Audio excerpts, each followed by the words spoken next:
Our consciousness creates a universe around us. For example, this physical universe. How big is it? Let's look at the size and shape of this physical universe. It extends in space and time all around up to infinity. That's what it is. Infinite means you can go as far as you like, it still goes on. That's the definition of infinity. Infinity is also finite in the sense that you can't go along too far. You have to stop sometime. That becomes your infinity. But anyway, it's infinite on all directions.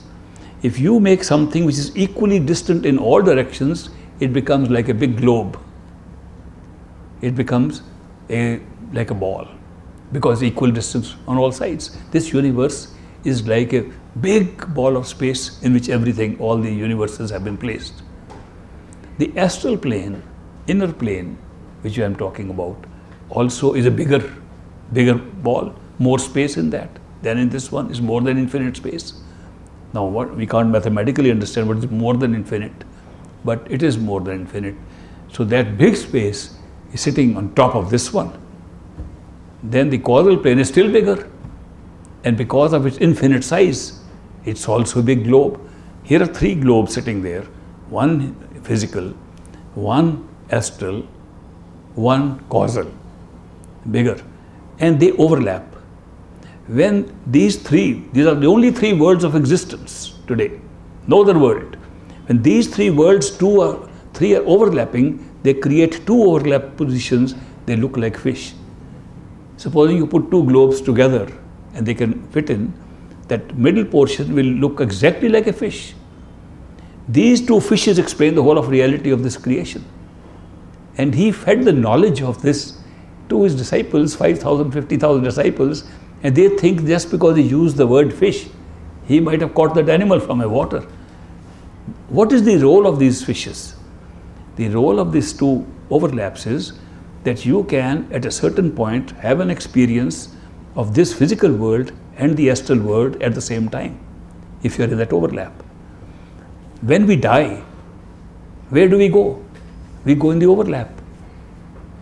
A person who dies and still has attachment to this world does not go away from the world, even in a disembodied spirit. Without a body, the astral body still roams around here, and we call it a ghost. We call it bhoot pret. You heard the word bhoot pret? Bhoot is a spirit that roams around, searching for something, could not search. And pret is something because of an accident, murder, things, unnatural death, is stuck to one place. They say it's a haunted place. So therefore, those are disembodied things that are moving around. There are always lots of them moving around us all the time. We don't see them, but they can see us.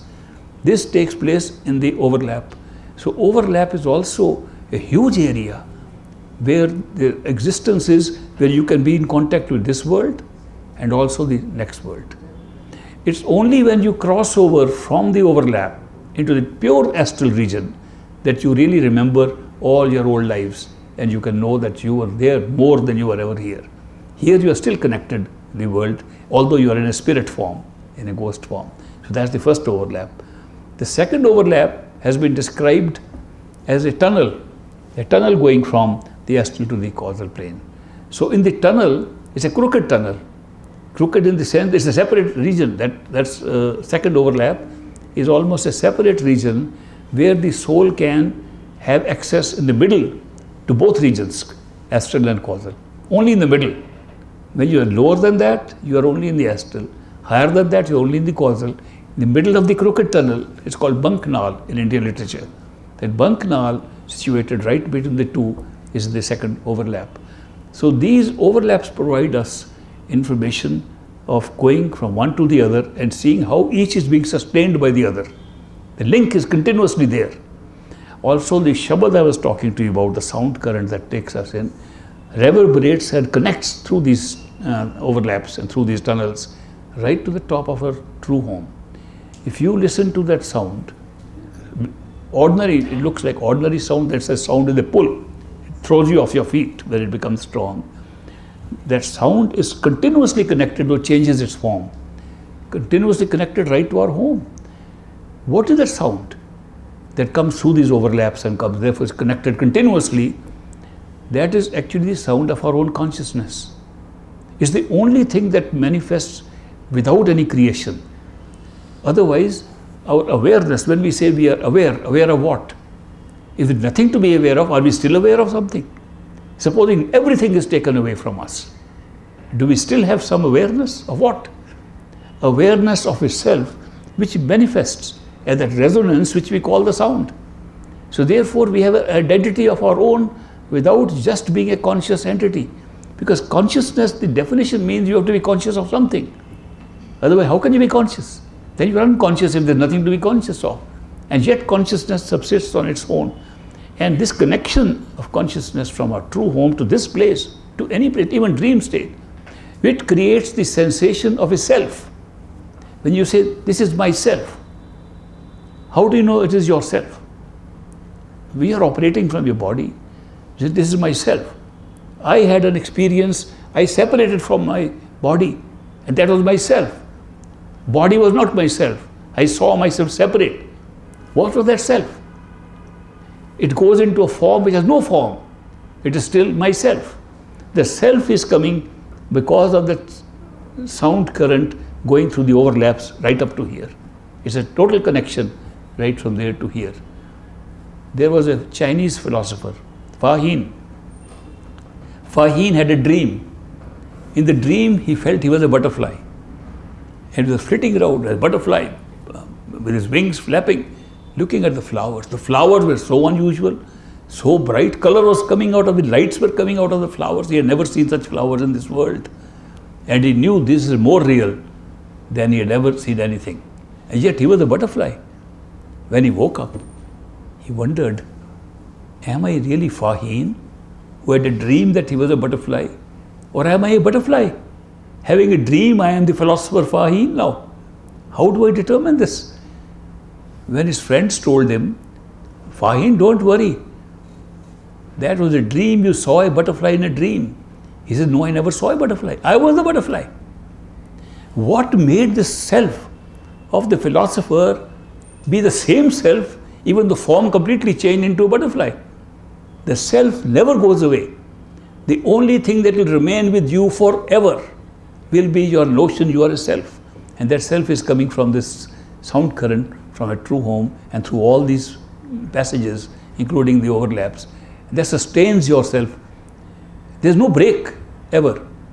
But these overlaps are a great experience to go how it transitions from one to the other.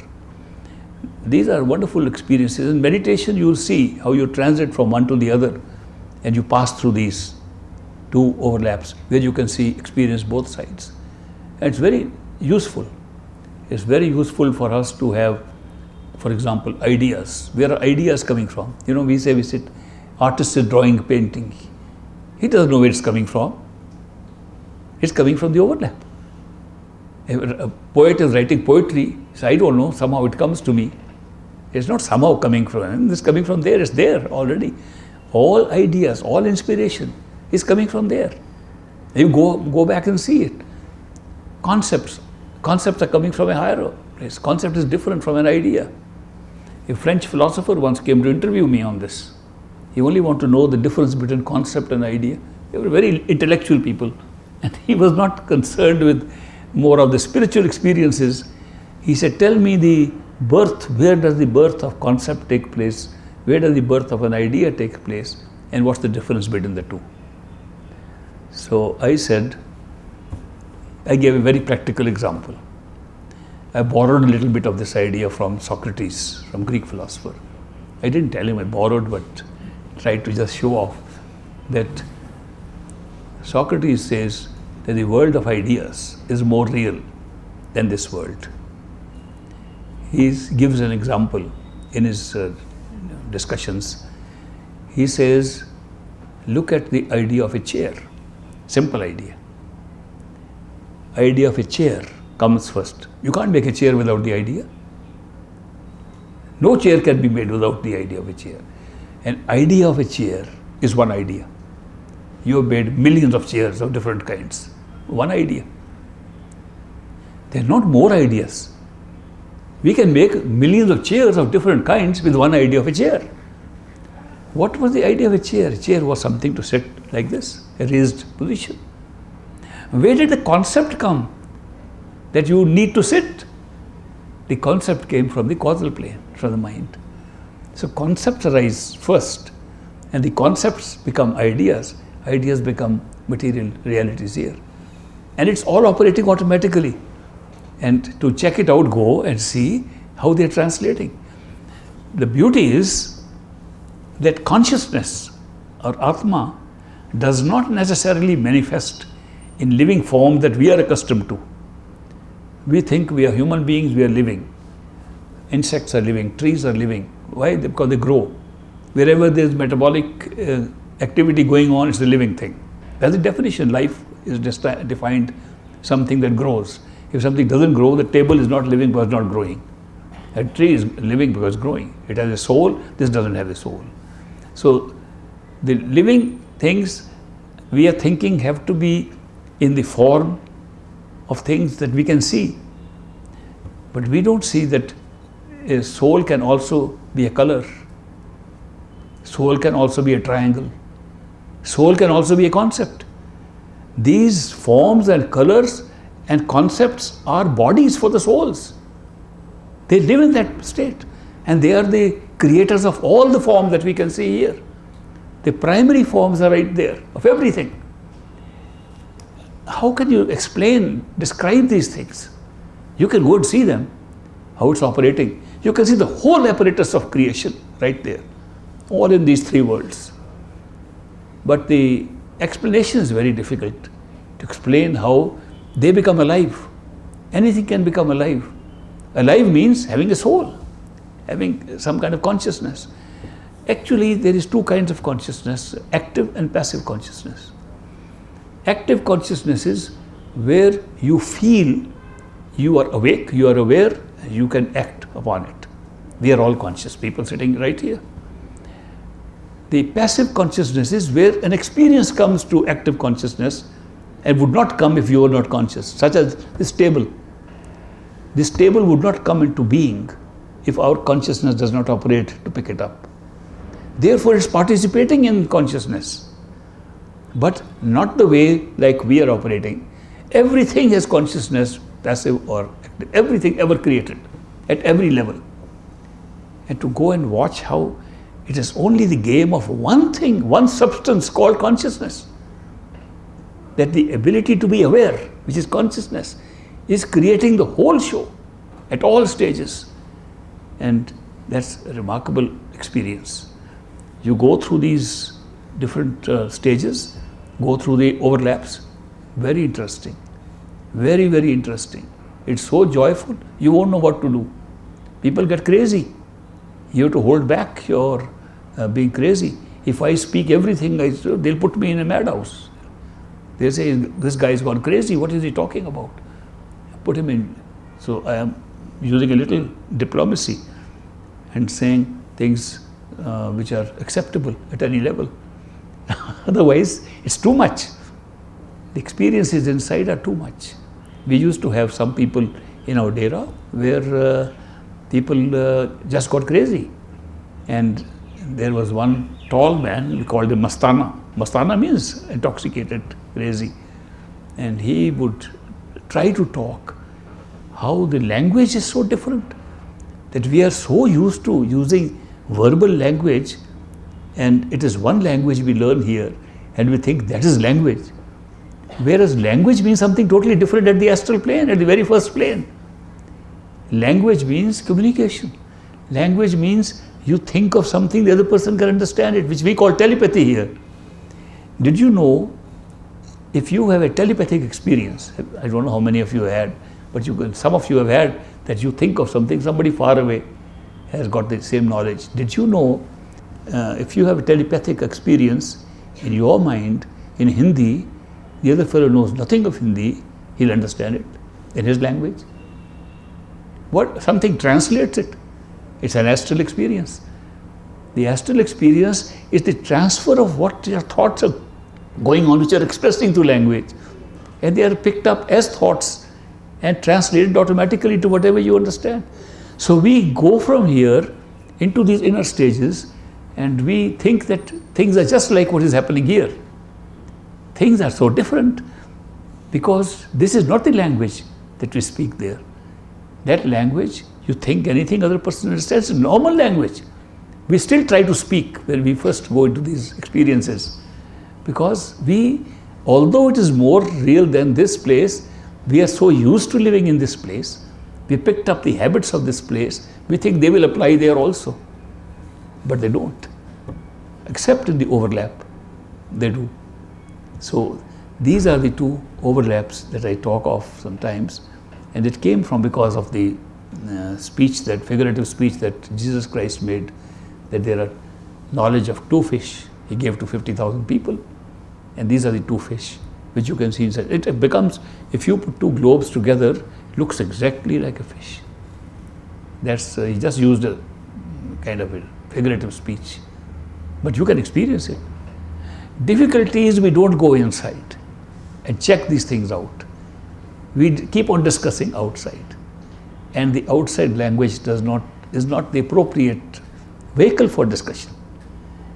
You should discuss, say, let us meet in the inner Trikuti at the third stage, and then we'll discuss. And then you will never discuss because you'll find out. You only discuss when you're ignorant. You never discuss when you have knowledge. So when you have knowledge, there's no discussion, no debate. It's an investigation of your own self. It's finding out who you are. You say, if you find out who you are, you have found God. Who is God? You'll find out God is your own totality. God is totality of consciousness. We are all operating in the same consciousness. It's only one. And one is a word we can use here. There's no one there. One can only be used when there is many. There's no many, so one doesn't apply. We use one when we're sitting here. Don't forget, this world is created by pairs of opposites. Nothing exists here except an opposite. If the opposite was not there, we won't experience it. Take the example of light and darkness, which are opposites. Imagine that this light we are seeing is always there. There's no darkness, ever. Whether you close your eyes, open your eyes, that light is always there. You know, you'll never see it. You would never even know it is there. It's only when there's darkness you can know there's light. It's only unhappiness that makes you know there is happiness. It's only happiness that makes you know there is unhappiness. These are all based on pairs of opposites. This is a world of duality. It's a dual world and operates like this. Somebody asked me a question, if everything is experienced only in opposites, and you say in Sachkhand there is no opposite, how do you experience that? I said, very simple. This is a world of opposites, that's a world of no opposites, that's the opposite of this. This is a world of opposites. That is not a world of opposites. By creating this, we have created the opposition of that. It's a remarkable way. There is no lack of perfection in the total universe. The total picture is perfect. Part of it is imperfect. That's the nature of this creation. You look at a part, it's imperfect. Look at the whole, it's absolutely perfect. Once my Guruji told me, I was once chatting with him about how there's misery in this life and people in hospital dying and crying in pain. What kind of creation is this? And then he was saying, well, have a look from the top and tell me what changes you would make in this world. He gave me a glimpse only once, just to test out what changes. I thought I can make a little better, a little more perfect, make less of this, more of that. When I saw, I could make no change. It is perfect. You go and see. Perfection is the totality. Perfection is how it's balanced and placed, and how the whole creation has been placed. So it's just a viewpoint. There is a temple in Michigan State in USA, Lake Michigan. A governor of Michigan State came to India and visited the Ganges here, Ganga River, and he saw a temple. He saw one of the Ramakrishna temples. And since Vivekananda had come to America, given big speeches there 100 years ago, so he was interested in going to Calcutta, to other places on the river. And he liked the temple so much, he said, I am going to make a temple in America, same kind. And then he said, but I don't have a river like that. I use the lake. So he built a temple on the lake. And I have gone to that temple 2 or 3 times. One is they give good prasad food. I mean, it's free, but you can give a donation. So in the temple, there is a painting, stained glass, where they have the stained glass, they use colors in the glass and make a painting. There's a painting of a big tree. And there's a bird sitting at the bottom, looking up like this. And there's one bird very cheerfully singing on top of the tree. And there's a poem written next to it. The poem is the poem story of that bird at the bottom of the tree. And the bird is saying how hard it is to go to the top. I wish I could be like that bird sitting on top. And tries to climb branch by branch. It's so difficult. And with so much struggle, the bird is going branch by branch. When it reaches the top, it finds it was the same bird. There was no second bird. It was the same bird who did not know it was that bird. And when it went up, it saw what its ishq was itself. So the description there is that when you think that you are going to find God, you will find yourself. You will find your own totality, which combines everything, is God. You are never separated from God. We say, let's go back to our true home. We never left our true home. The show took place there. This whole creation is taking place there. We never move. Somebody sent me that poem sung by a Pakistani singer, Sanam Marvi. Sanam Marvi is a singer in Pakistan, and some songs he has sung on Coke Studio in Pakistan. And there in one song, she sings one of the old poems called It Nahi Te Kith Nahi in Multani language. And this means if it is not here, it is nowhere. If you think you can't find it here, forget it, there's nobody else. No use running around the world to look for something, it's right here. If it is not here, it's nowhere. Good song. And then it says, who is speaking this? Searching for something. It's searching from here. If that is not it, then there's nothing else. So it clarifies that the reality is our own self, it's our own consciousness, our own Atma is the Paramatma. But we don't find it till we go there. We like to separate. What is the system in our consciousness that separates us from God, separates us from each other? It's our mind. The mind's duty is to separate all the time. The mind separates constantly. Mind divides. Soul unites. If you allow the things to the soul, it will put everything together. If you allow everything to the mind, it will break into pieces to see how it works. If a little child wants to enjoy a toy, it breaks it to see what is inside. We are like that. We are like little children. We break philosophy and break truth to see what is inside. We don't see the whole of it. So this method of analysis, to break and see, is natural to the mind. Synthesis, to put together, is natural to our soul. These two functions are going on together. And you will notice this in your spiritual practice, that your soul will always try to unite and see things as one. And your mind will always try to divide and see things as separate, to understand it. Also, you will find that in our consciousness, we think we speak with our tongue. We first speak with our mind, then we speak with our tongue. Thought, what we are going to speak, comes first and then is uttered outside. Mind is the only part of our consciousness that speaks. No other part speaks. Soul never speaks. Soul is the only part of consciousness that listens. It's divided. Listening is taken by our soul, speaking by our mind. And that's a very key to good meditation. I will tell you how. Because it's listening that takes you beyond the mind and not speaking. And yet speaking is what will guide you to listening. It's a very interesting relationship between speaking and listening. Mind speaks always, never stops. The mind never stops speaking. And there's no way people say, I have stilled my mind. Nobody has ever stilled his mind. There was one yogi professor there, he told me, again in America, He told me, I have learned a special asana, a special position I sit in, and a special mantra and a special way of performing, which stills my mind. And I can stop thoughts. I said, I would like to welcome you, teach me this. I am ready for learning from anybody, even today. I said, come, this new method of keeping your mind quiet, I would like to learn. Because my mind has always spoken. And every person I have met, his mind is always thinking. That's speaking. He came to demonstrate. I said, okay, how long can you stop thinking? He said, maybe half an hour, 1 hour. I said, if you can stop thinking for 1 minute, I will accept that you know how the technique is. Will you come and demonstrate for 1 minute?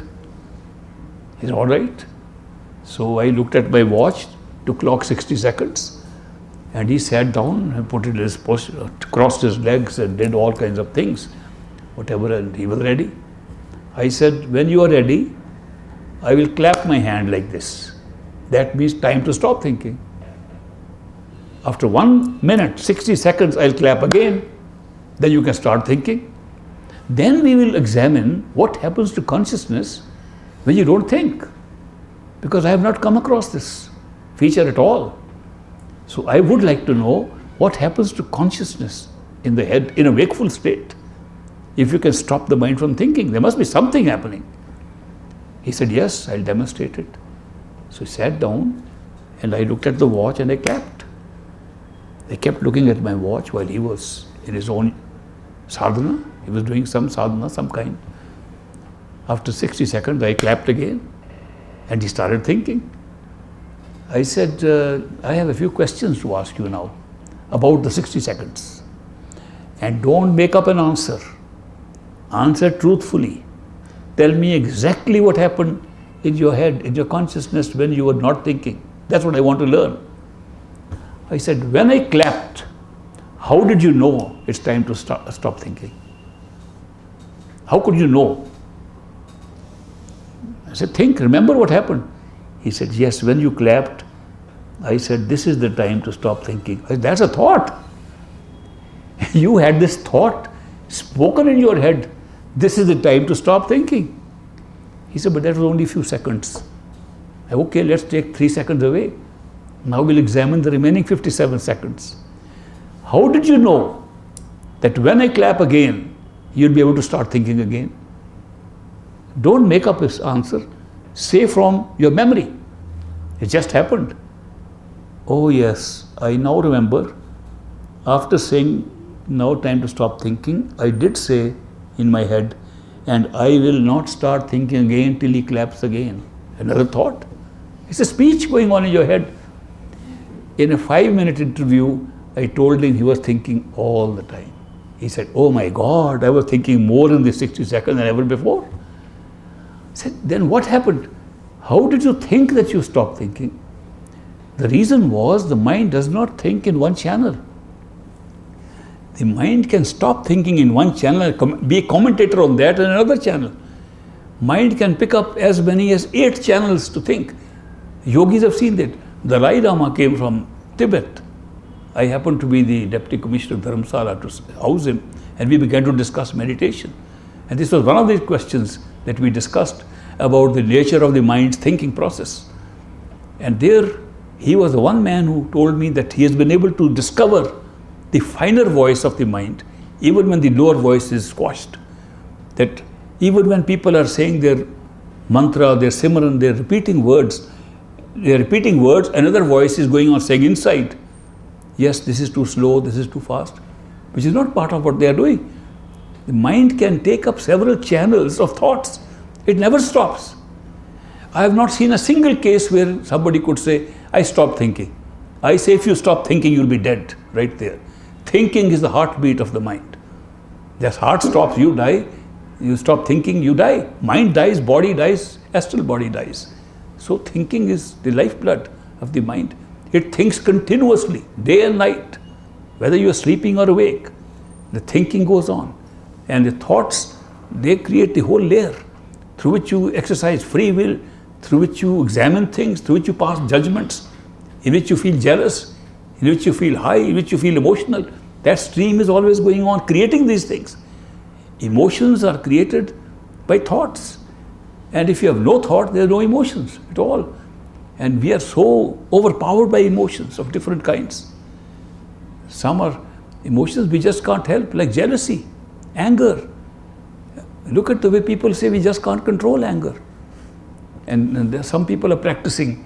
There is a clinic in America called Anger Clinic. They teach you how to control your anger. And how they control it is, if you're angry at somebody, use a German method they use in Germany, count 200 before speaking.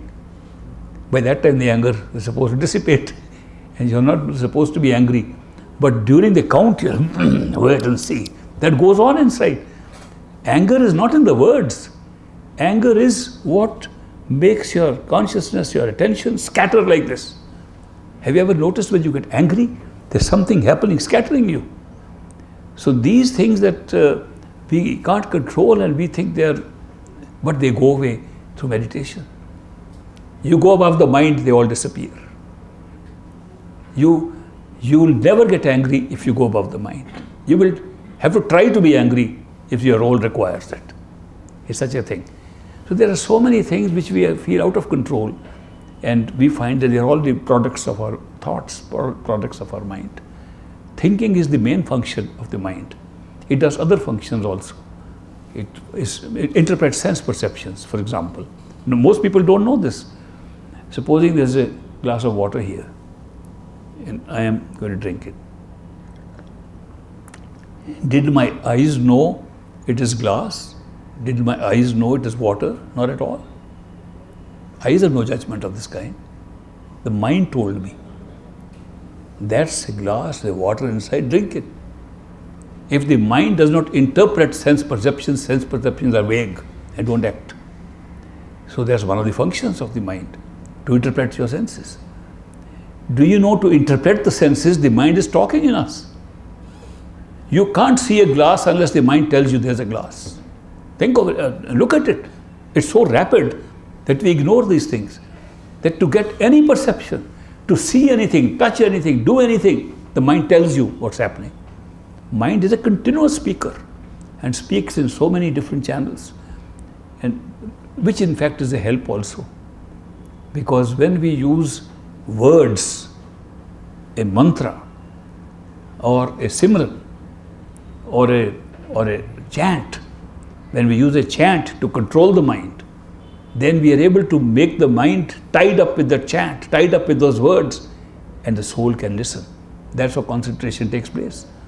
So we take advantage of both in true meditation. We'll try some of these stunts later today, and I'm sure you'll understand better when you practice these things. Yes, you have a question? Only go on to the overlap. This doesn't disappear till you cross the overlap. So does it still yes, people have repetitive dreams. So many people dream the same thing continuously for days, years. It's the same world. In fact, there's an institute in America examining if dream world is a real world somewhere in another dimension. They have found out this reality which we thought was 4 or 5 dimensional. Today, physics requires, by just the simple measurement of radiation of energy, cannot be explained by 5 elements, 5 dimensions. Today they have accepted in physics the 11 dimensions, unknown to us. And energy only shows that they exist. And they feel that things move from one to the other and they cross those boundaries. And this is physics, this is science today. So they are now examining the dream world, where does it come from? It's part of our consciousness, but it comes from somewhere, maybe just like this creation. It exists in some dimension and becomes a dream world into which we make a dip and come out. That's what the new study is. Okay. Once upon a time, there was a merchant who did import and export business. He used to carry things from India into Africa and bring some cashews and other fruits from Africa, took Indian silks and sold there, some kind of import-export business. And after his tour once, he went through a parrot jungle and saw many beautiful parrots there. So he said, it's nice to take one parrot with me back home. So he brought one parrot from Africa into India and fed the parrot his favorite food, churi and mirch. That means chilies and that, how do you translate churi? No translation. It's just a good food for the parrots. So the parrot was very happy, singing, dancing in the cage and eating all the good food. Next year, when the merchant was going back to Africa, he told his parrot, he said, I am going to your homeland. Do you have any message to send to your people back there? The parrot said, yes. Tell them I am having a good time in this cage. I laugh, dance, I eat good churi and I eat good chilies and I am very happy. So the merchant went, and after finishing his work, he went to that forest and called all the parrots. He said, I have a message for you. You remember I took one parrot to India and he is sending a message to you. He says he is enjoying himself in the cage. He eats churi and dances, sings and enjoys his chilies. On hearing this, one older parrot sitting near a branch had tears in his eyes and he fell down dead. This merchant was very sad. This parrot must be very close to the parrot I took with me, and therefore he felt sad, but he came back. Then he told the parrot in the cage, I carried your message.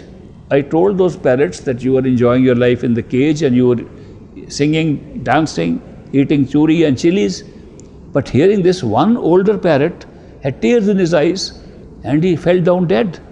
Must be very close to you. Hearing this, the parrot in the cage had tears in his eyes and he fell dead. He says, oh foolish merchant, if you knew they are so close to each other, why did you convey this message? Anyway, the parrot was dead, so he opened the cage and threw the bird out. As soon as he threw the bird out, the parrot opened wings and flew up. He said, so you aren't dead after all? He said, no, nor is the other one dead. He just sent me a message. Message was, if you want to get out of the cage, you must die while living. So these are stories, to emphasize the same point. If you want to get anything real, then you have to die while living. That means experience the withdrawal of your life current from the extremities back to the eye center, to third eye center, and then a 10th door will open. I was mentioning to you some basics about good meditation. There can be good meditation, there can be poor meditation. Poor meditation is which you keep on doing every day, nothing happens. It is like a ritual. Good meditation is where every day you advance a little, move a little and have a new experience every day. So to have good meditation, the first requirement is to learn how to hold your attention behind the eyes. If you don't do that and merely sit, close your eyes and do any kind of meditation and your mind is running around all over the world, it's no meditation. Leads to nothing. Like Kabir says, Mala to kar mein phire, jeeb phire mukh maahe, manwa to jao desh phire, ye to simran nahi. Even if you have the beads in your hand and you are repeating the words with your tongue, but your mind is wandering around everywhere, don't consider this as Simran. It's not Simran, it's not meditation. But so many of us do things like that. Therefore, it's important to understand that unless you locate yourself behind the eyes and imagine you are there, meditation is not going to be successful. It will become a ritual. It will be like people going to church, listening to discourse, coming out just the same as they were. We go to temple, we worship, come out same as before. So meditation should be very practical, it's a result-oriented thing. It is not based merely on a ritual, that ritualistic you have a belief. There is no reason to have blind faith in real meditation. You don't have any blind faith. See what you can, believe what you see. Don't go beyond that. See more every day, and then you can. People tell me, I go to visit my friends, oh, we have a very special room for meditation. So I go and see their meditation room, specially set up, a nice chair and decorated garlands and dhoof, incense burning. They say, it's a meditation room. I said, can I sit on your meditation chair? They said, sure, that will be very nice. I sit on the chair. I said, do you know what I'm meditating on? I'm meditating on your room. I'm not meditating inside. My attention is all drawn to the room. My attention is on the chair. My attention is on the external things you put up. Somebody has put up a special mat, a little mat, special small carpet. We brought it for meditation only. They put the carpet. It's very nice. The attention is on the carpet. They try to meditate, the carpet draws them out. The only place where meditation can be successful is no outside place except inside your head. First thing to do is to stabilize yourself. Learn how to feel you are inside your head before starting anything. To be able to stay there, you have to imagine that this body is a house with 6 floors. 6 floors because the 6 chakras act like floors. 6th floor, you are already in the 6th floor when you are awake.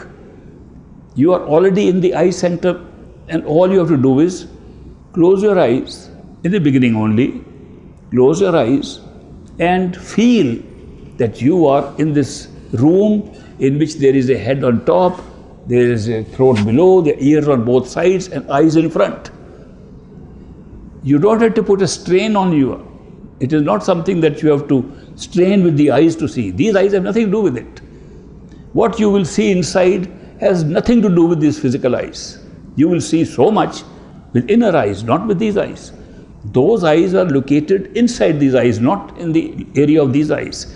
Therefore, people try to focus, try to turn these eyes backwards as if they were to see inside with these eyes. Not at all. If you put strain on your head, get headaches, how can you meditate? You have to be relaxed, completely relaxed, and sit behind the eyes. So therefore, the first step is to be able to imagine. It's a good exercise in imagination, no physical thing. Imagine this house of yours has 6 floors. Here on the 6th floor, there's a nice floor behind the eyes, and you are sitting on top of that in a chair of your imagination inside. No, don't worry where you're sitting outside. No special asana is required. What is required is an upright position, because that is how the body functions. Upright position, sitting up straight and imagining that you are behind the eyes and this is a house, and a house doesn't move, so you don't move. You are still just because it's a house. And then you are sitting behind that and start from there. You want to repeat any chanting, mantra, do it there. Every mantra will work if you sit there. Every chanting will work if you sit there. But if you are not there, it will run around. I'm going to show you how to do it. Is that right? Are you all ready? Yes. Okay. Sit upright. If those used to sitting on the floor may sit on the floor, but not necessary. You can sit on these chairs as you are, but remain upright and close your eyes, and with pure imagination, think that your head is this room up on the body of this house, and you are sitting in the center. Open your eyes. You can rub your face if you like, rub your hands. With longer practice, you will see it will be useful to rub your face. When the attention is withdrawn, it will be easy to get out. How many of you could do this successfully? Please raise your hands. Very difficult. How many of you had thoughts running in your head of outside things while you were trying this? Almost all. That's why we need the next step, because thoughts take us out from here. Especially even if we have been used to concentrating, when you try to concentrate here, it's very difficult. You try to concentrate on the heart, very easy. You'll find a big difference. There's a big resistance of the mind to sitting behind the eyes. That is why we introduce the next thing, which is repetition of a mantra. Repetition of Simran of mantra given to you by your Guru. The main purpose of the Simran is to prevent the mind of thinking of anything else. It is to put the words of Simran in place of the words of thought. So, we are going to do it again. How many of you have some mantra or something to repeat? Almost all of you. Those who don't have can make up one, temporary one. A temporary one giving your devotion to God or to the Master. Make a temporary, one short phrase and keep on repeating it. Now, you have to sit there back again and repeat there with the mind, not with the tongue. Keep the mind occupied with these words again and again, so the mind will not run out like it did in the last exercise. So that is one thing. You will notice that even if you are repeating the words, mind may still think in another voice inside the head. Don't stop repetition, make the other voice also repeat alongside. Hear the sound with two voices. The mind will try to bring the picture of some relative, some friend, some child in front of you to distract you. Don't stop Simran, don't stop repetition, make the other person also join you. Ultimately, if necessary, you may have a big chorus of the repetition of the same chant going on inside. But don't stop. Occupy the mind completely in the repetition of the words. Secondly, listen to the words very carefully what you are repeating. The secret is listening, not repeating. Repetition is to help you to listen. This listening to the words that you repeat will lead to listening to the sound that is natural inside. So, the more attentively you listen to the word that you are repeating in the head, the better the chances of your going quickly to the higher sound that will pull you up. So, try it again now. This time, don't allow the mind to think anything, because you put artificial words of your own Simran into it. And repeat slowly. If you repeat too rapidly, it's like a parrot, then the mind runs away. Repeat slowly, listening to every word carefully. If you do that, then the mind will be held up behind the eyes. So close your eyes and try again with this repetition process. Open your eyes, come back. Any better? How many were able to stabilize a little more this time? Oh, that's a big improvement.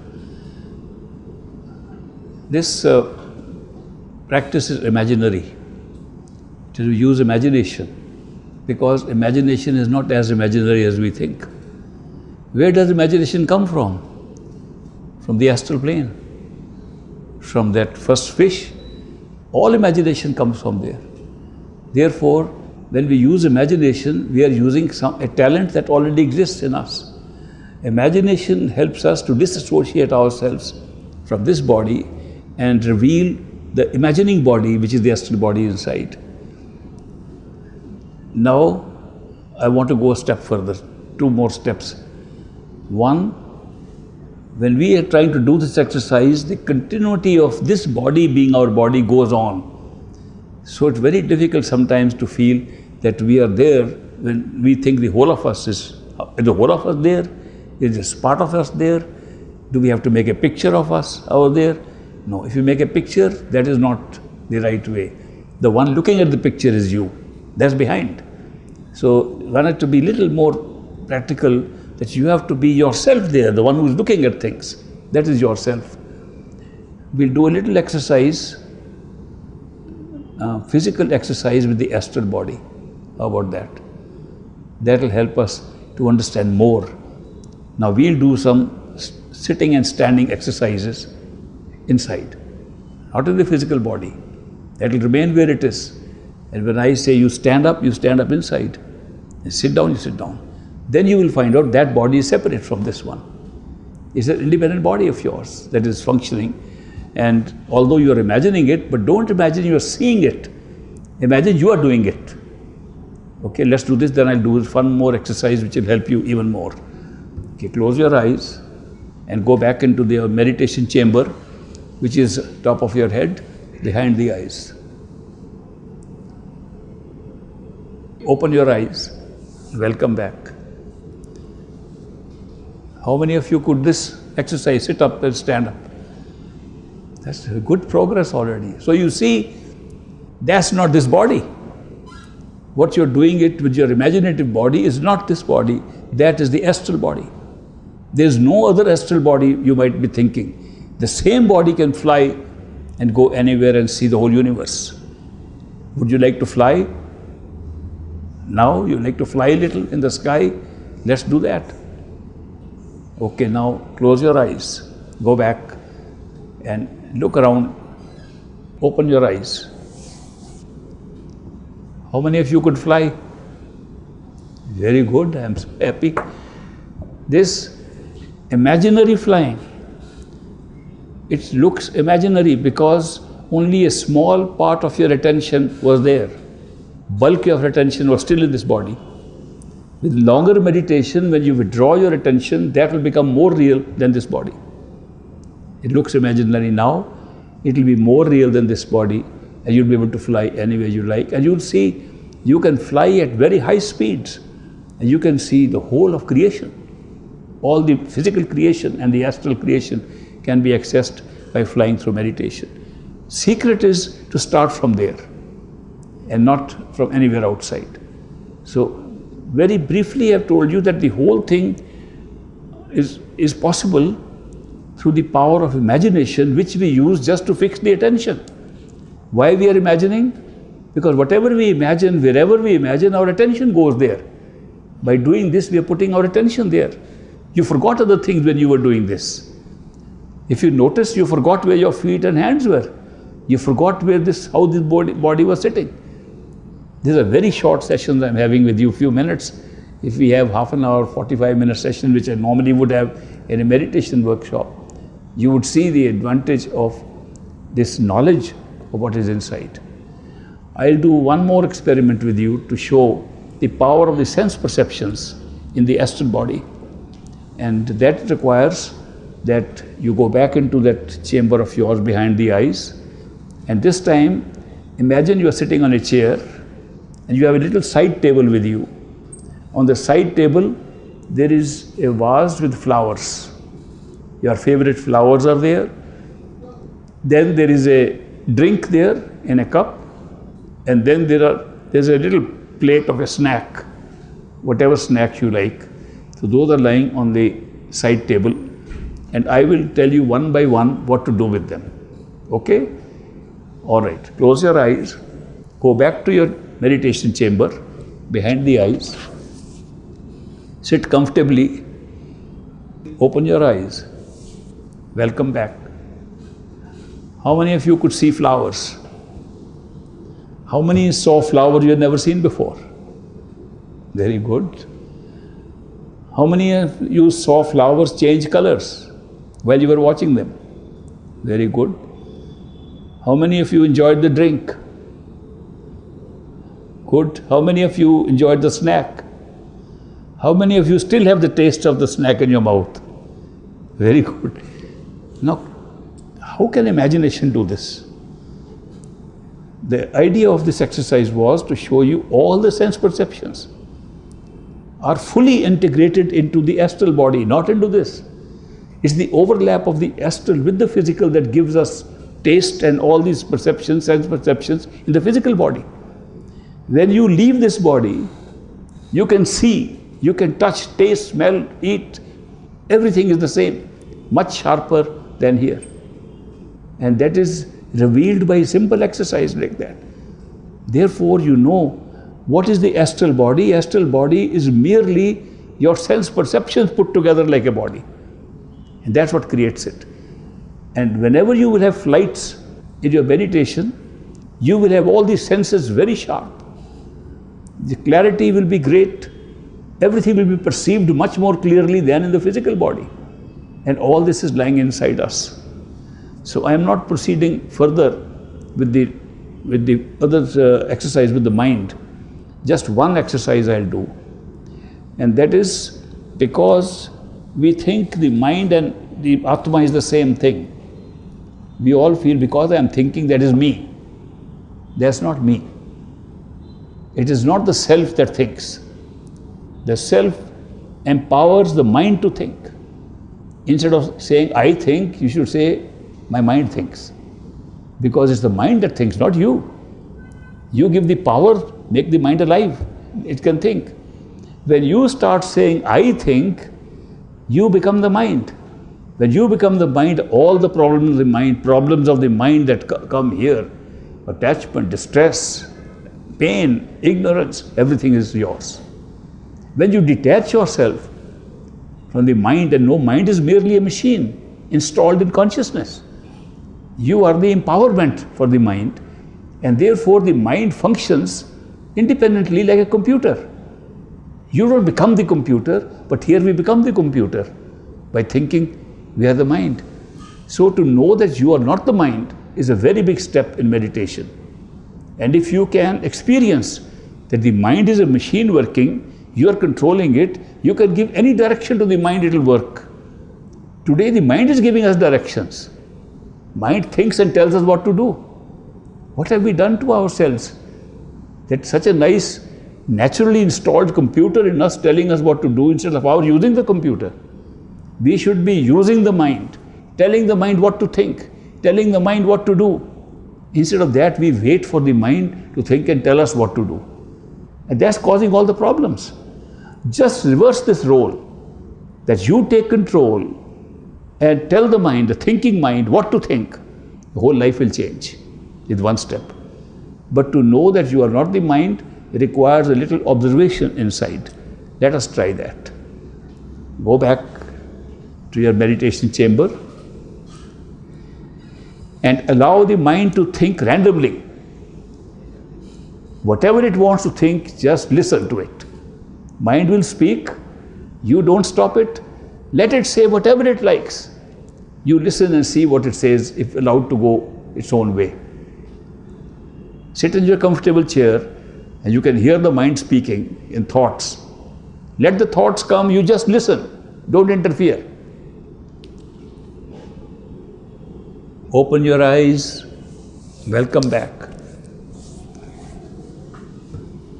How many of you saw the mind thinking randomly and so bizarre and funny thoughts it was having?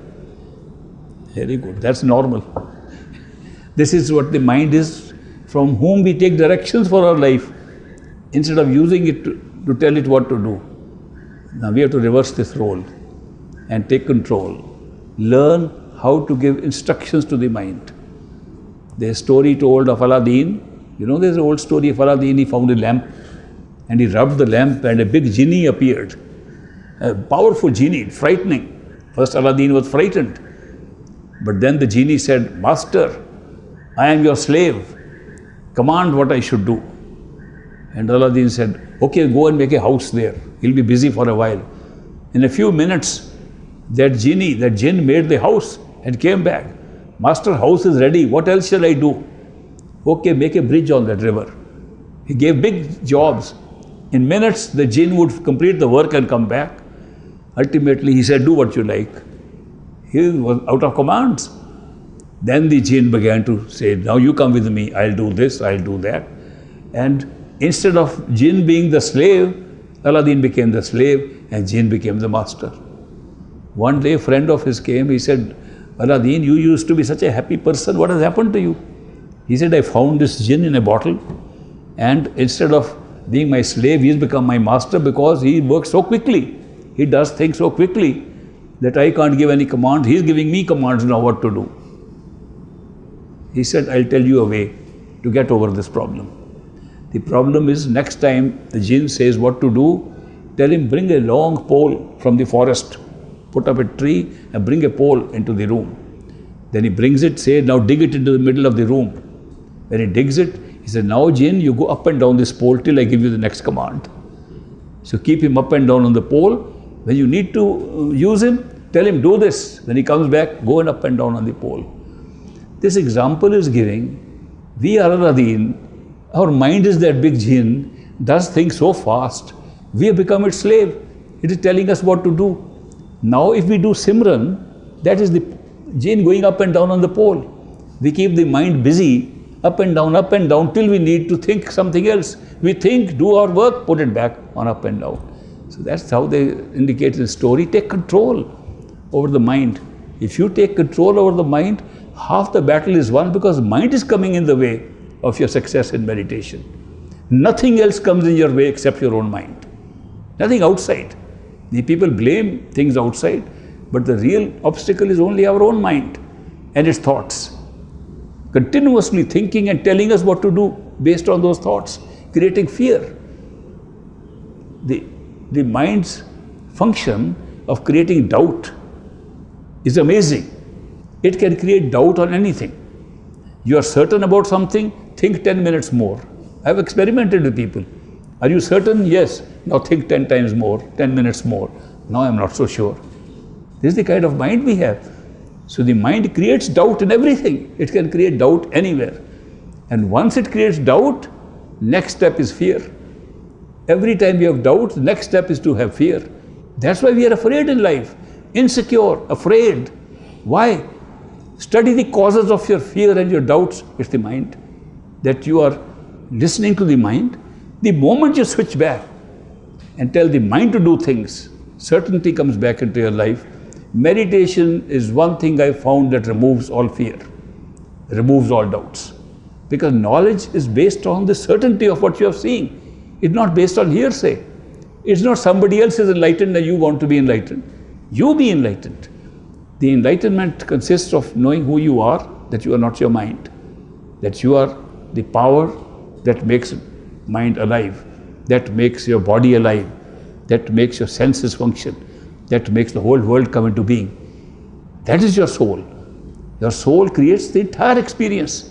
And you have that big power, and the mind is leading you all over by its thoughts, by fears and doubts, insecurities. Imagine how worried we get. Where does worry come from? Worry comes from the mind. I had an exercise with some business executives, and I said, are you worried? They said, yes, we have to worry in our jobs. How many things are you worried about? Write on a piece of paper. I gave them a piece of paper to write 10 biggest worries of their life, and they wrote those worries. I said, how many of them ever happened? None of them. Sometimes somebody said, this was a real worry. Do you know, by writing 10 of them, you worried 10 times more. You need to worry only one time, which is not a worry, it's a concern. You have to be concerned about things, take care of them. Worry doesn't solve any problem. There was a church, I went to a church service. Outside the church is written, worry is praying for failure. That if you want to fail, worry. I mean, that's a simple thing they have written. So worrying is not necessary, fear is not necessary. All these will go away with meditation. Meditation brings a clarity and knowledge nothing else can give. By reading books, you can get more confused. You can get more in doubt. Today you are certain, read 2 more books, you are in doubt. What kind of mind is this? And that we, by acquiring, that's not knowledge, that is learning. We have a story, very interesting story in Indian mythology, Indian literature, spiritual literature about King Janak. I don't know if you heard it. King Janak ruled over this country, and he was a very great seeker of spiritual truths. And he told his ministers and advisors, I want to find a real truth. I want somebody to give me real knowledge. So they said, Your Majesty, you know you are living in a land full of swamis, sadhus, yogis. All holy people are here. Any one of them can give you knowledge. You just have to call a yag, a feast. Just call a feast. They like good food. Don't miss the kheer on that. Rice pudding. They love that a lot. And once you have that, they will all come here. And then you can ask them anything and they'll give you knowledge. So we organized a big feast. And all these yogis, swamis, sadhus, some wearing yellow clothes, some wearing white clothes, some black clothes, some wearing no clothes, they all turned up. And he had tents put up them in this lawn of his palace. And he disguised himself like an ordinary person. And he went around to see what they were talking about. He was shocked. They were fighting with each other. No, the scripture says this. No, the Vedas don't say this. This book says this. They are quarreling. Some were coming to blows over their knowledge. He was so disappointed. From tent to tent he went and found they had so much external knowledge of books that they were learned people but didn't have true knowledge. He came back disappointed to the palace. He told his ministers and advisors, I wanted real knowledge. These are learned people, but not knowledgeable people. They don't have real knowledge. They said, Your Majesty, this was a very small feast. This is a big country. You should have a 7-day feast. And you should, by beat of drum, tell the whole country to come over to give you knowledge. So he had a 7-day feast now, set up big tents, and these yogis, sadhus, swamis, all dressed up in different costumes came there. And he again disguised himself. For 7 days he roamed around amongst them and found the same thing repeated 7 times. They were learned people. They could repeat the Vedas. They could repeat the scriptures. But they had no real knowledge. They were angry. They were angry with each other. They were angry in explaining things to them. So he was very disappointed. Then they told the ministers, King, what you are looking for, we think is not what we think you need. You want real knowledge. He said, that's what I've been saying. I want real knowledge, not learned people telling me, quoting from the books. He said, that man will not come to your feast. He said, is there such a man? Yes, there is a Sant Sadguru, a perfect living master. He lives on the bank of the river, and his name is Ashtabakar. Ashtabakar, Ashta means 8, Bakar means bends on his knee. He was a hunchback with 8 waves on his back. He was hunchback like this. But his eyes were very bright. Body was a little deformed. He said, why didn't you tell me first? So he went to Ashtabakar's hut near the river, and he said, I have come here as a seeker. I want true knowledge. Ashtabakar said, King, you come yourself. It's a great honor to see you. I will definitely come to your palace and give you true knowledge. King was very happy. He again organized all his nobility, all the princes, neighboring kings, everybody he invited on his auditorium, and they all sat down. And he put 2 chairs on the stage, one for himself and one for the master Ashtabakar. So when Ashtabakar came, followed by 5 or 6 of his disciples, they took off their shoes at the door, which was customary, as you know, and he began to walk. When all those nobles assembled there, those ladies and gentlemen, when they looked at Ashtabakar, a hunchback person coming to give them knowledge, they began to murmur, is this the man who's giving us knowledge? What has the king gone crazy? He thinks this man is going to give knowledge. So while they were murmuring like this, Ashtabakar heard, but he went to the stage and he sat down next to the king. He said, King Janak, what is the price of leather today? He said, Master, I don't understand. I invited you to give a discourse to us on true knowledge. And what is the price of leather to do with it? He says, are they not all leather merchants sitting here? No, they are nobility, princes, royalty sitting here. He says, oh, the way they looked at my skin and my body, I thought maybe they are leather merchants. So the people realized he has a sense of humor. Then they kept quiet to listen to him. He said, King Janak, what kind of knowledge do you want? King Janak said, I want instant knowledge, which makes me feel he might have been an American in a past life. They all want instant things. I want instant knowledge. Ashtabakar said, even an instant is some time. How much is an instant? He said, when I go out riding in the morning, from the time I put my foot in the stirrup and jump on the saddle, that's 1 instant. He said, oh, you want that kind of knowledge? You have to pay a price. He said, all my coffers, all my treasury is open to you. Take whatever you want and give me instant knowledge. He said, I want 3 things. King said, take 10 things, take everything. I want real knowledge. No, give me only 3 things. Give me your body, give me your wealth, and give me your mind. When you've given me these 3 things, I'll give you instant knowledge. It's a strange price tag, but the king was a real seeker. He agreed. He said, Master, this body is yours. All my wealth is yours. And my mind is yours. Now give me knowledge. He said, are you sure? Are you sure you have given the body to me? Can I place it wherever I like? Yes, Master. Okay, take this body up from this chair, go and put it on the shoes I took off near the door. It's a strange order, but he said, I've given the body to him. to Ashtabakar, I have to carry out his order now. He got up to walk toward the shoes. All the people began to murmur, this is crazy stuff going on. How? This is the way to get knowledge? To go and sit on the shoes? What kind of game is going on? When they were murmuring like this, king said, these people only know about my palaces and my wealth. They don't know what I want really. Ashtabakar shouted from the stage, King, you have no business to think of those palaces and your wealth. They are already mine. You give them to me. He says, oh my God, I forgot. All this I have given. He said, Ashtabakar told him, you cannot even think what you've given or not given because your mind you have given to me. You can't even think. And he put his hands like this as I can't even think. At that moment, when he surrendered all three, he was enlightened immediately.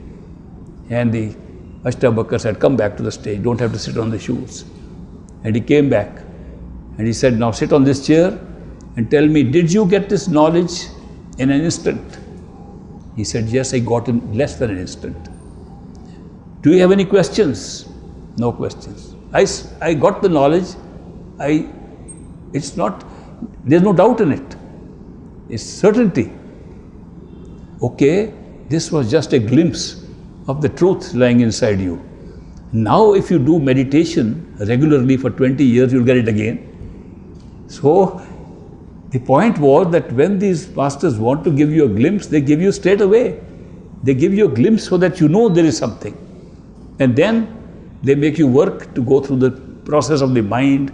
The mind wants to be trained in a certain way. The mind wants to give up some old habits. So it takes time. Gradually, we go up to that. It's a very standard feature. When we see people making progress, they all have some sampling which holds their faith together, and then they can keep on going. Everyone who's on the spiritual path, I talk to them, they say, we had one experience. We don't know why we didn't get it again. Well, you will get it again. But that was to hold your faith that there is something. You've seen something. Now you will see more. But now you go through the whole process.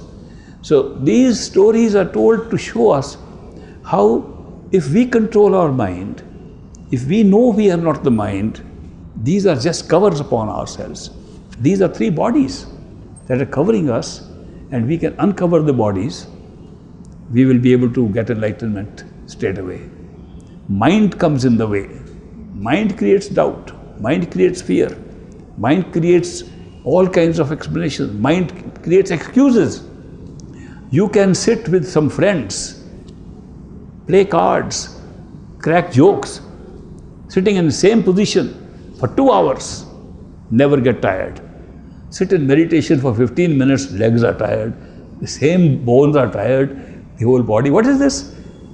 What happens to your system that when you meditate, something else happens to the same body, and when you are chatting with friends and enjoying a party, nothing is felt like that? Mind makes every excuse to stop you from going there because you are going out of the mind's territory. This higher meditation, mind will help you to go into the lower meditation, I can tell you. It's very easy to put your attention on the heart. Very easy to put your attention on any of these centers. Very difficult to put your attention on yourself behind the eyes. Mind fights for it. And therefore, this battle with the mind goes on. But don't waste your time in fighting the mind. Because if you fight the mind, you get very tired. All these things I am sharing with you, I learnt slowly over many years. I got clarifications from my Guru over many years. Today I am sharing everything in one day to you. These are different steps that have come, and with practice and with mistakes and with all kinds of actual experiences one learns, and I am sharing so you can make a rapid progress and know these things come. So the problem with the mind taking over and creating an excuse will become very obvious to you. No, not today. Today I'm too tired. Today I have to go to work. I can do it tomorrow. Maybe I can do. Procrastination on meditation is the most common thing. You won't procrastinate other things so much as on meditation. I try to put it off somehow. Mind plays all kinds of games. So by trying to fight the mind in meditation, what happens? Mind brings a thought. No, I want to do my Simran. You go back to repeating. Mind leaves the Simran, goes and starts thinking of other things. No, no, no, bring it back.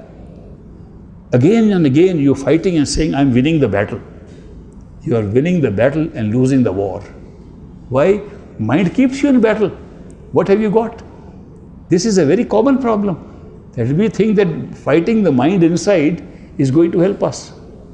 The best way is, that's a practical tip, best way is don't fight the mind.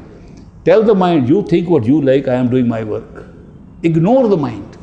Instead of fighting the mind, learn to ignore the mind. Ignore these thoughts. This exercise I was doing where you could watch your mind think and make images, that's a very good exercise if done for a long time. You become separated, then you can ignore the mind and do your own thing. You are separate from the mind. You can practice your meditation and keep the mind at bay. You can use the mind to help you in meditation by repeating, Simran, by contemplating. But there is one phase which I think is very important, and that is meditation is not a mechanical thing. It's not mechanical that you sit in a position and do all that I'm telling you and you succeed. Something must pull you from inside. Otherwise, you just roam around in the same external area. Even if you get a few lights and sounds and some things, you stay there for a long time.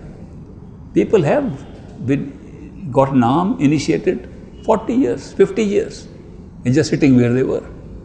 Because the pull wasn't there from inside. To get the pull, you must have love and devotion with your meditation. There is a man living in Ludhiana, an old colleague of mine, initiated, got Naam from the same Guru that I got, Baba Sawan Singh. He got the Naam from him, I got the Naam from him. So he's my Gurbhai. And that Gurbhai of mine, I went to Ludhiana accompanied by some people from America. And the present one Guru was there. All the Gurus have visited his house in Ludhiana. So he was having satsang in his house, and when we arrived, so the Guru was very kind. He suspended satsang, took care, we had lunch together. And then this man said to me, I have a question to ask you. I said, yes, you are my Gurbhai, old man, like me. What is your question? He said, you and I got our Naam, our initiation from the same Guru. I have been doing my 2.5 hours of meditation every day since I got Naam. I have been a vegetarian, teetotaler, no drink, no alcohol, no drugs, led a very clean moral life. And I have got nothing to show that I went inside. You talking about inner stages and all that. How come that I did what is instructed to me and I got nothing, and you seem to be talking like you have seen everything? What is this? I said, this question of yours you should have put to your Guru. Why didn't you ask your Guru, I am your student, you taught me something and I am trying it and it doesn't work. He said, I did put it to my Guru. What did the Guru say? Guru said, do your meditation. He smiled and said, do your meditation with love and devotion. Then the Guru passed away. Then he went to another Guru and he complained the same thing. Guru said, no, no, do your meditation with prema and bhakti, do your meditation. And he said, I have been going to all the Gurus, they say the same thing. And you seem to have answers because you are answering other people's questions. Give me the answer. I said, I don't give any answers. I go to my own Guru. Whatever answer he gives, I convey it. It's not mine. So to give you an answer to your question, why you did not make progress, all I can do is to go back to my Guru and I ask him, why is this Gurbhai of mine initiated, got Naam from you, is not making any progress? He said, okay, go inside, talk to your Guru. I said, no, it's not so easy. It takes time. How much time will it take? I said, 6 months. You take 6 months to talk to your Guru? I said, on important issues like this, it takes time. Of course, I was making a story, as you must have guessed. I left him at that to think about this. After 6 months, I went back to him. I said, Guru gave an answer. He gave the same answer all the Gurus have been giving you so far. They were saying, do your meditation with love and devotion. You missed the second part of it. You did meditation and missed out love and devotion. You did not do dhyan of the Guru. Dhyan, picture the Guru, talk to the Guru inside, complain to him inside. Talk to him as he knows everything. Tell him, you know everything, why don't you do this? Fight with him, complain to him, cry with him inside. You didn't do that. With him, you love and devotion, you do all these things. You missed on this. You thought it is a mechanical exercise of meditation. 2.5 hours, even 8.5 hours would do nothing if you don't have the pull from inside, which comes from the love and devotion for a Guru. So dhyan with prem and bhakti is essential. And therefore the third part, first part is to do the simran, to stabilize the mind. Second part, if you can hear the sound, to start linking with the sound inside.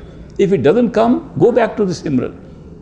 If you listen to the simran more, sound will come. If you merely repeat it, sound may not come for a long time. But if you listen, practice of listening will take you very quickly to the sound. When sound comes, don't do anything. Besides these two things, to make it a meditation with love and affection, do dhyan of your Guru. Picture him, see him. After some time, when you go inside, you will see his radiant form, Nuri Sarup. You will see him in the radiant form in which everything is radiant anyway in that state. And he will be there, he'll come and go, then he'll stabilize like other things. Then he will always stay with you. Then you will have a companionship and you can ask him questions day and night, he'll be with you. It's a permanent relationship that you get with your Guru once you are able to establish that radiant form of the Guru inside. Till then, you can still talk to him. He has given you a formula how to prevent the mind from making up the Guru. And that is by repeating the simran, the words given by a Guru. Perfect Living Master, when he gives you these words, they are not merely to repeat, to control the mind. They become magical words. They don't allow any negativity to come to you. They don't allow even your own mind to make a false picture of your Guru. If a picture comes up and you repeat the words, the eyes and the forehead disappears. Unless it is real. When it's real, you can talk. You may not be able to hear properly. Guru hears you. Even if you don't see him, he still hears you.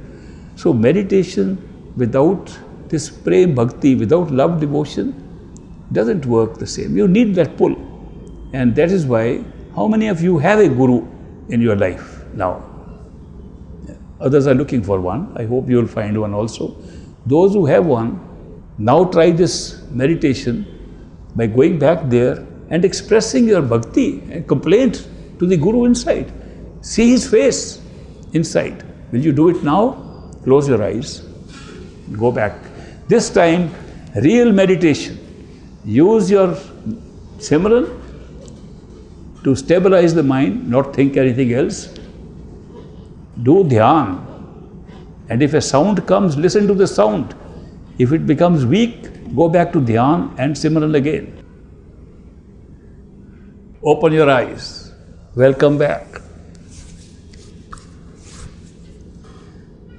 How many of you liked this session, short session? You like this one? Good.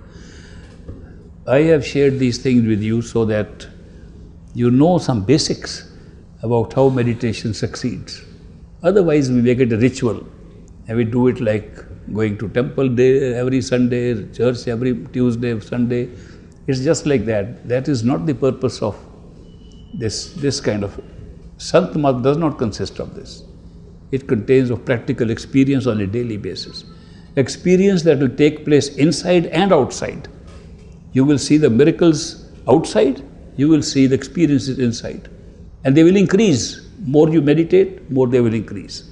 More love and devotion you have, more experiences you will have. So this is something of practice. Practice will make you perfect in this. Without practice, it is only keeping medicine of a doctor in the almara and saying, why am I not getting okay, why am I not? You have to take the medicine. It's like that you have to do the practice yourself. I'll like to wind up this session by telling you the story of a king who was a very sharpshooter with his arrow, bow and arrow. There were no guns in those days, so the best thing one could show was with the arrow and bow and arrow. So Tir Kaman, so he was very good. So good, from a distance he could shoot not only on a direct target. If the target was flat, he could shoot the arrow up and bring it down on target. His specialty.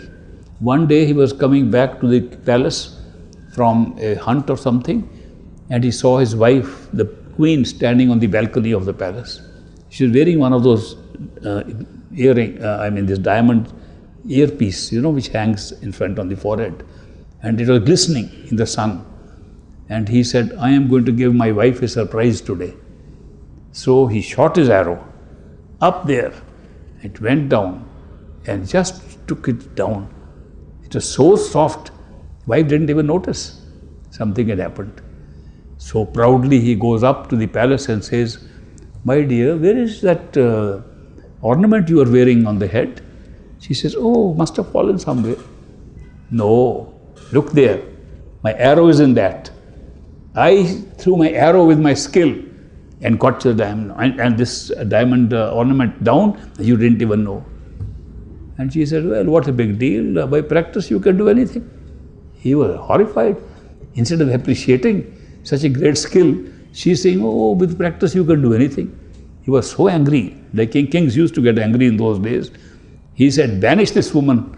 I don't want her to be a queen. He ordered the guards, take her away to the forest, leave her in the jungle for the animals to eat her up. So the guards took her out and left her in the forest. And there were wild animals there, but they were surprised to see somebody else come there. And a she-elephant was giving birth to a baby elephant. And when the baby elephant was born, this woman saw that little baby elephant, and she took the baby elephant, took it and gave it a bath in the nearby river, and then brought it back, played with the baby like this, the baby elephant, and put it on the feet of the mother elephant. Mother elephant looked very pleased. Every day she would do this. Take the baby elephant, give a bath, play with it, and put it on the mother's feet. The baby elephant became big, and because she was doing it every day, she could bear the weight because the muscle went on increasing. Ultimately, it was like an elephant, and he was still playing with it. One day, some entertainment tour company were in the forest. They saw this woman picking up a big elephant. They said, we've never seen a woman pick up an elephant. They said, you come with us and join our entertainment company and show the skill to people. You'll make a lot of money, we'll make money. So he went with them and began to give this show of the elephant, that a woman can carry an elephant. The king heard a woman has come who can carry an elephant. So he said, arrange a show in my palace. So the queen, that woman came and showed the elephant like this. King was very pleased. He took some money to give to the woman, came down, said, this is amazing how you can pick up an elephant, and here is some money. She said, with practice one can do anything. Oh, this must be my queen. So he brought her back into the palace. Story only means with practice you can do anything. Meditation included, going inside included, going to your true home while you are still living in this body included. So it's just a question of practice. Again, all these things I'm saying from experience. A little practice every day is better than a lot of practice every weekend. If you do little bit every morning, every day, you keep up the momentum of it. If you give up for some days, you lose. You start all over again. So do some meditation, but every day. And every morning, best time, they say is the morning, but depending on our work style, things have changed. Somebody is working at night, somebody is working odd hours, you can change the time. Don't be too fussy about these external things. Change the time. You can split the meditation into 2-3 sections.